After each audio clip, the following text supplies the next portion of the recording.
We made it through the pandemic, but just surviving doesn't mean our country is moving forward. The world keeps changing, technology grows so fast, and global markets are shifting. But what about us, the youth of Indonesia? Are we ready for the future, or are we being left behind? My name is Surya Rahmat Fatahillah, a student of Information Technology at State Polytechnic of Malang. I am honored to take part in the 2025 National Selection for Outstanding Students. The pandemic didn't just hurt for a moment, it left a deep mark on our economy. Yes, Indonesia's economy is recovering, but let's be honest, many of us are still struggling. According to the BBS, the youth unemployment rate in Indonesia remains the highest among all age groups until 2025 at 16.16%. The number of unemployed individuals has increased by 80,000, reaching 7.28 million. This shows that recovery is happening but not fast enough to reach young people. Millions of young people graduate every year, but instead of entering workforce, they enter the waiting list. And while we keep hoping for recovery, the rupiah continues to weaken, reaching more than 16,000 rupiah per US dollar. Living costs are rising, but opportunities are not. Why? Because the world we knew is gone.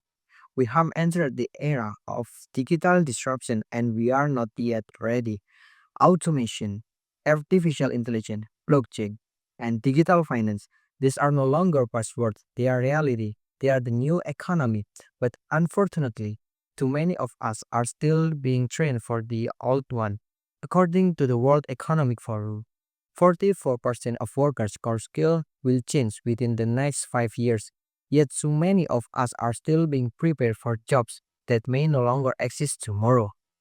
Jobs are evolving faster than our education systems. The result? A dangerous gap, not just in skill, but in opportunities. If we don't master the tool of future, we risk becoming tools that are used in the future. So, what can we do? We don't need to wait for miracles. We need a change in mindset. To thrive in today's economy, we must start by embracing digital skill. In this digital era, understanding how technology works is critical. We must also learn about artificial intelligence, not because we fear it will replace us, but because we believe it can empower us to work smarter, solve bigger problems, and create a greater impact. That's why young people must be encouraged to create digital portfolios and try freelance opportunities. These are the new forms of experience. We can no longer afford to just consume the technology. We must become creators in the digital economy. But the responsibility doesn't fall on young people alone. Governments and institutions must take action. They must offer digital bootcamps, not just for certain people. They must ensure that every student has to access to real industry, not only theories. They must collaborate with startups and provide digital internship.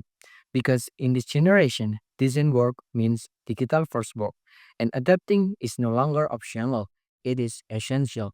To every young people listening, you are not too late. You are not small, but you must not be passive. Start where you are, use what you have. Your smartphone can be your classroom, your idea can be your business. To all educators, let's stop teaching our youth to just survive. Let's teach them how to lead. Because the best investment in our economy is not just in buildings or roads, it is in people, in skill, and mindsets. So let us not fear the future, let us create it.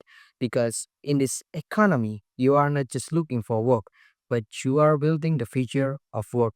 I am Surya Rahmat Fatahillah from State Polytechnic of Malang.